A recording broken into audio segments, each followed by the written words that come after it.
Mi hermano, Dios les bendiga. Gracias de nuevo por permitirme compartir la palabra de Dios, este gran privilegio que Dios nos ha encomendado a nosotros. Hermanos, ayer compartí una palabra basada en Hechos capítulo 5, el suceso famoso de Ananías y Zafira con Pedro. Este pasaje tiene un propósito central.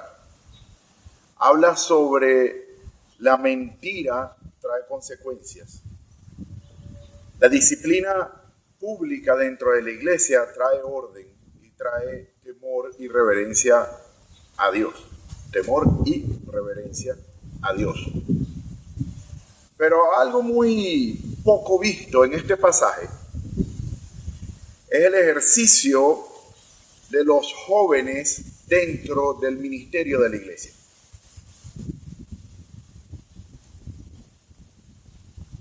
Este pasaje, este mensaje tiene como título Juventud Bíblica.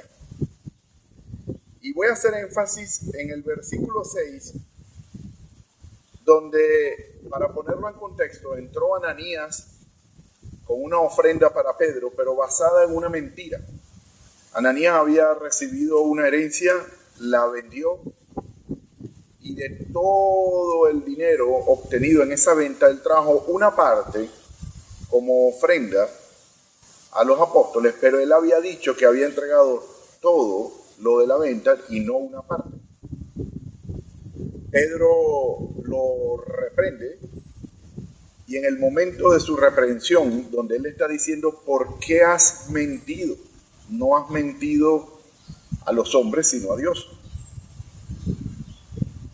Dejándole bien claro que el problema no es el asunto de cuánto fue que ofrendó, si ofrendó o no ofrendó. Él era libre de ofrendar lo que él quisiera o libre incluso de no ofrendar. Nadie está obligado a ofrendar nada. Si no, dejaría de ser una ofrenda y sería un impuesto. Pero después de Ananías haber recibido esa reprensión, él cae muerto. A las 3 horas la esposa de Ananías, Zafira, también viene con la misma mentira, sin saber que su esposo se había muerto. Y Pedro le dice lo mismo. Ustedes se pusieron de acuerdo para mentir y también ella cae muerta. Ahora, lo poco visto en este pasaje, porque en realidad no es el propósito central y el objetivo central de este pasaje, es que cuando cada uno de ellos cae muerto, los jóvenes se levantan al muerto, lo envuelven, se lo llevan y lo sepultan. Un proceso que pudo haber tardado aproximadamente 3 horas, porque la misma escritura relata que se llevaron a Ananías muerto, a las 3 horas llega la mujer, Zafira, y cuando ella está echando el cuento, los jóvenes están llegando, es decir, exactamente 3 horas después. Ahora, 3 cosas que quiero que veamos aquí sobre los jóvenes. En primer lugar, es común que a los jóvenes les toque el trabajo pesado en las iglesias. En el versículo 6 dice, levantándose los jóvenes, primero. Número 2, lo envolvieron. Número 3, lo sacaron. Y número 4, lo sepultaron. Hoy en día, una funeraria hace todo eso y te cobran por eso.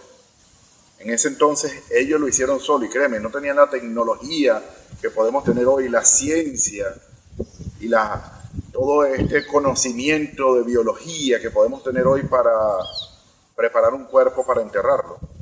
Ellos lo hicieron.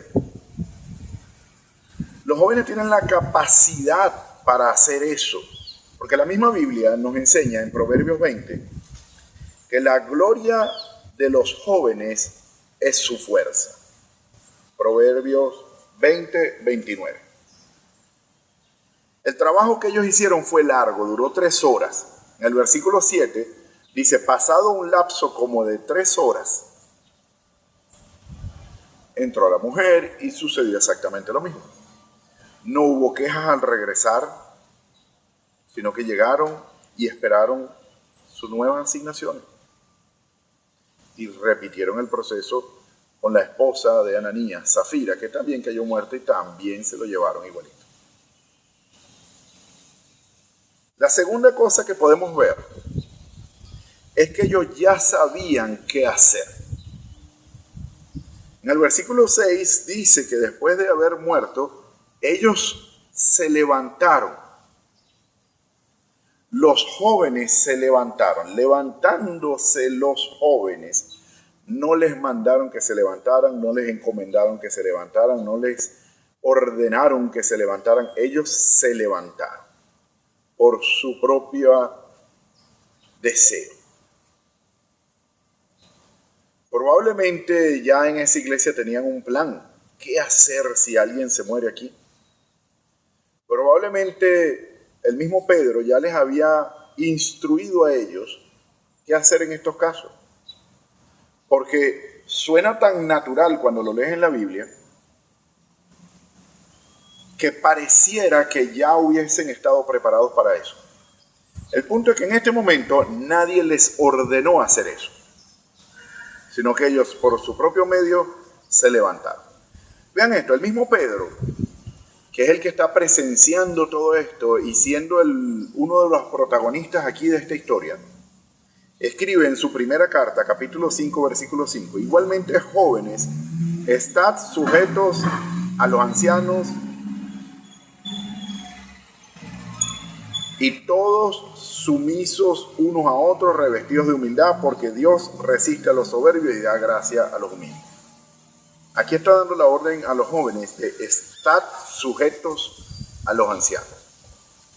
El mismo que cuando estas dos personas mueren, presencia cómo los jóvenes hacen eso de manera automática. Probablemente no era un instinto que ellos estaban siguiendo, sino que a lo mejor el mismo Pedro ya les había dado esas instrucciones. Y ellos, sujetándose a las enseñanzas de sus ancianos, continuaron con esto. Tercera cosa, tercer tip importante que vemos aquí de los jóvenes. El trabajo de ellos es visto, mas a veces no será exaltado. En el versículo 9, la parte B, dice, he aquí a la puerta los pies de los que han sepultado a tu marido y te sacarán a ti. Pedro hablándole a Zafira, después de Zafira compartir la misma mentira que traía el esposo. Pedro sabía que los jóvenes iban a hacer eso. Pedro les decía, los que están encargados de sacarte cuando te mueras ya están por llegar. Él tenía en su mente que ya había un encargado para eso. Ya la iglesia sabe qué es lo que le toca a los jóvenes. Pero aquí no hubo un gracias joven, buen trabajo. No lo hay. Pero es que a lo largo de toda la Biblia tampoco le dan las gracias a los que no son jóvenes. Lo que quiero que veamos aquí es que ya todo el mundo sabe lo que los jóvenes tienen que hacer, pero los jóvenes no pueden estar esperando un gracias por esto, un agradecimiento o un reconocimiento al respecto. Simplemente lo hacen sin esperar agradecimiento. Hermanos, los jóvenes tienen la fuerza necesaria para hacer las cosas que los ancianos y los niños no pueden hacer. Están capacitados para tal. ¿Te considera joven? Pon tu fuerza al servicio de la iglesia. La necesita. La iglesia necesita una logística para operar. Necesita cargar las cosas pesadas. No necesariamente tienen que ser muertos. Pueden ser sillas, pueden ser Biblias, pueden ser cosas. Si tú crees ya que pasaste de cierta edad, pero te sientes con fuerza, ponlo al servicio del ministerio. ¿Te sientes identificado con esto? ¿Sientes que tienes las fuerzas? A lo mejor tú podrás decir, no consigo para qué Dios me ha preparado a mí, no sé en qué servir, pero tienes fuerzas físicas. Ahí tienes un ministerio asignado. Ahí tienes una capacidad que Dios te da, fuerza física. Ponla al servicio de tu iglesia, en el ministerio de los jóvenes. Dios te bendiga.